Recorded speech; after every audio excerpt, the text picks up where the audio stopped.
नमस्कार, मी करणसिंह पवार. स्पेशल रिपोर्टच्या या विशेष बुलेटिनमध्ये आपल्या सर्वांचं स्वागत. भंडारा विधानसभा मतदारसंघात शिंदे सेनेचे आमदार नरेंद्र भोंडेकर हे पुन्हा निवडून आलेत, पण त्यांच्या समोर इथल्या समस्या सोडवण्याचं मोठं आव्हान आहे.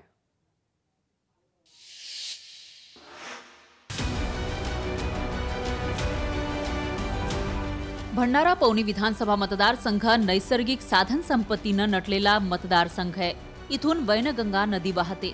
याच नदीच्या अवतीभोवती शेतकऱ्यांची शेती फुलते, तर दुसरीकडे गोसेखुर्द धरणामुळे शेतकऱ्यांना फायदा होतो.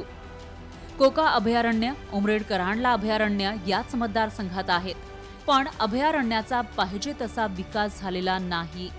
वैनगंगा नदीवर जलपर्यटन, भंडारा शहरात रामाची भव्य मूर्ती स्थापना आणि अंभोरा इथला नदीवरील ब्रिज हा आकर्षणाचा केंद्रबिंदू आहे. विकासाच्या मुद्द्याला घेऊन पुन्हा एकदा जनतेनं आमदार नरेंद्र भोंडेकर यांना संधी दिली आहे. येणाऱ्या 5 वर्षात मतदारसंघाचा कायापालट करण्याची हमी भोंडेकरांनी दिली होती. महिला रुग्णालयाचा प्रश्न इथं अजूनही प्रलंबित आहे. गोसेखुर्द धरणामुळे वैनगंगा नदीचं बॅकवॉटर दरवर्षी भंडारा शहरात येतं. 2 अभयारण्य आहेत, पण विकास झालेला नाही. गोसेखुर्द बाधितांचे प्रश्न प्रलंबित आहेत. भोंडेकर कितपट विकास करतात आणि काय कायापालट करतात याकडे आता मतदारांचे लक्ष लागलेले आहे. सरवर शेख, लोकशाही मराठी, भंडारा.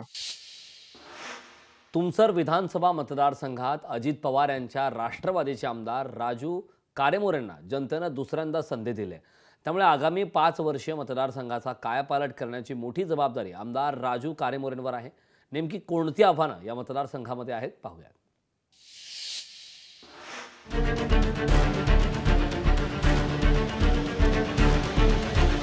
तुमसर विधानसभा मतदारसंघ हा धान कोठार म्हणून ओळखला जातो. या मतदारसंघात 95% शेतकरी असून शेतीवरच उपजीविका चालवतात. बावनथडी धरणाचं पाणी धरणालगत असलेल्या 12 गावातील शेतकऱ्यांच्या शेतात अजूनही पोहोचलेलं नाही. याच मतदारसंघात मॅग्नीज खानही आहे, पण स्थानिकांना रोजगार मिळत नाही. मतदारसंघातील बरेचसे युवक रोजगाराच्या शोधात मोठ्या शहराकडे धाव घेत आहेत. पण मतदारसंघात आमदार राजू कारेमोरेंना कुठलाही विरोध नसल्यामुळे पुन्हा एकदा जनतेनं त्यांना संधी दिली आहे आणि आगामी 5 वर्षात मतदारसंघाचा कायापालट होईल अशी अपेक्षा जनतेला आहे. बावनथडी धरणाचं पाणी शेजारील 12 गावांना शेतीसाठी मिळत नाही. मॅग्नीज खाणी असूनही स्थानिकांना रोजगार नाही. वाळू चोरीचं प्रमाण जास्त आहे. प्रशासन आणि राजकीय नेत्यांचा वचक नाही. मध्य प्रदेशातून गो तस्करी मोठ्या प्रमाणावर होत असते. शेतीवरील उद्योगधंदे नाही. या तुमसर मतदारसंघातील समस्या आहेत. विकास कुठपर्यंत होणार की तुमसर विधानसभेचा कायम बदलणार का याकडे आता मतदार राजाचे लक्ष लागलेले आहे. सरवर शेख, लोकशाही मराठी, तुमसर, भंडारा. साकोली विधानसभा मतदारसंघ हा नाना पटोले यांच्या नावाने ओळखला जातो. या मतदारसंघातून 4दा नाना पटोले निवडून आले. यंदाच्या निवडणुकीत काठावर पास झालेत. काय आहे साकोली मतदारसंघातील आव्हाने पाहूयात.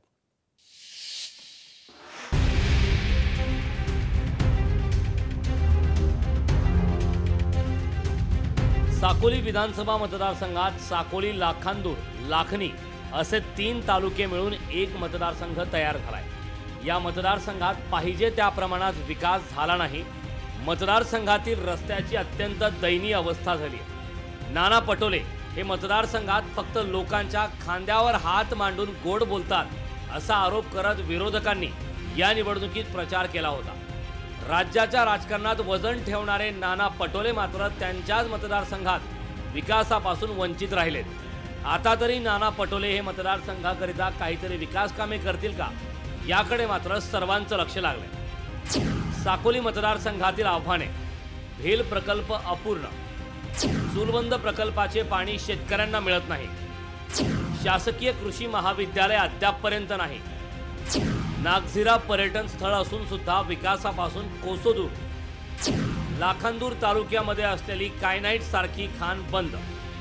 यावेळेस नाना पटोले हे आपल्या विधानसभेचा चेहरा मोहरा बदलणार का की विकास खुंटलेलाच असेल याकडे आता सर्व मतदारांचे लक्ष लागलेले आहे. सरवर शेख, लोकशाही मराठी, साकोली, भंडारा. लोकशाही मराठी ऐका, पहा, जागरूक रहा।